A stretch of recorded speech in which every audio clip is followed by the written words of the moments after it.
Hi, this is Lisa from Crop with Lisa. Thank you for joining me. I'm going to cut the Fall Flourish from the Creative Memories Cheerful Seasons Cricut cartridge. And I've got my colors that are lined up to match with what you see in your book on page 54. And on the overlay, it's the third row down, 1, 2, 3, 4, 5, 6, seventh key in. It's next to the wheelbarrow and the bushel.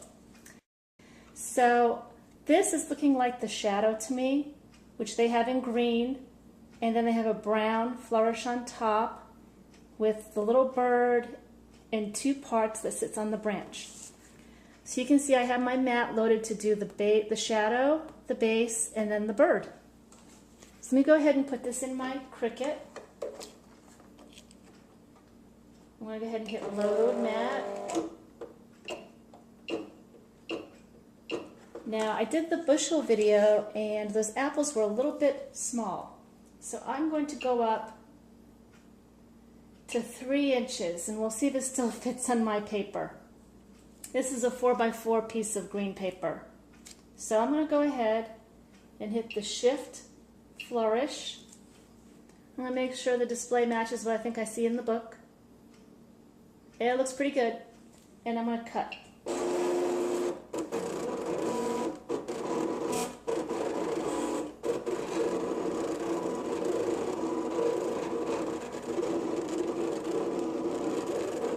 Ooh.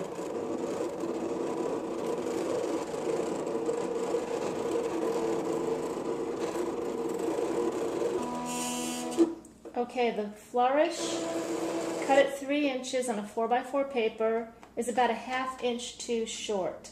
So I'll go back and fix that later, but it cut pretty well. So I'm going to go ahead and cut the brown, and I have more brown on here than I do green. So I would use 4 inches wide, 5 inches long for a 3-inch flourish. So that means this is going to be 3 and this is going to be a 5-inch piece, 5 by 3.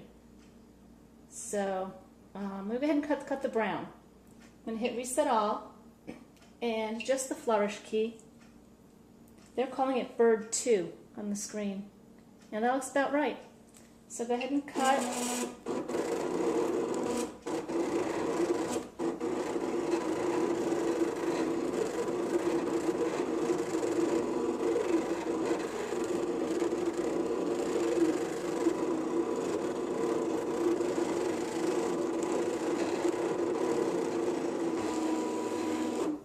Perfect. Okay, back up to the top.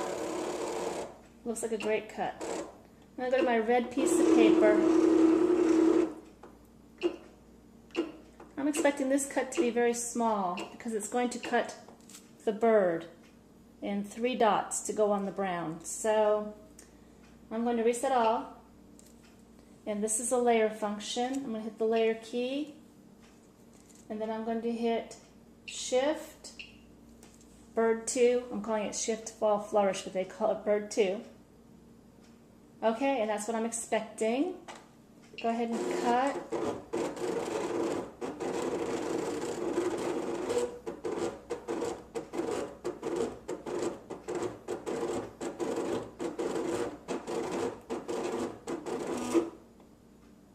Okay, and my last piece is the yellow piece. Okay, I want to cut a solid piece of the bird. This should be pretty small because it's just sitting on that leaf there. So reset all, layer, and bird 2. Looks great. I'm going to cut it. Okay, the yellow is plenty of paper. I'm going to hit unload mat.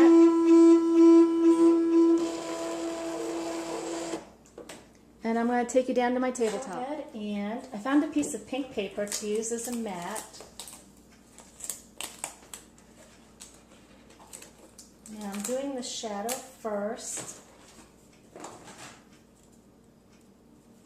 And you can see I ran out of paper. I should have used a 4-inch by 5-inch piece of paper. This is a gorgeous curved cut. It really is pretty. Isn't that pretty? So there you go, and the green would shadow the entire cut. I just didn't leave enough paper there. But that is a beautiful cut. Oh my gosh, look at how small the bird is. I didn't need a fraction of that paper.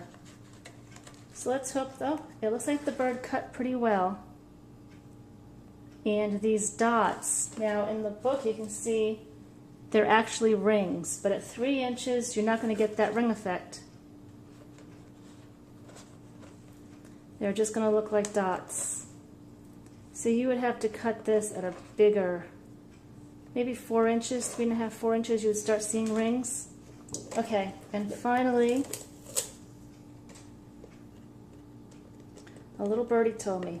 Let's see if I can get that off the mat. Okay, and this yellow solid bird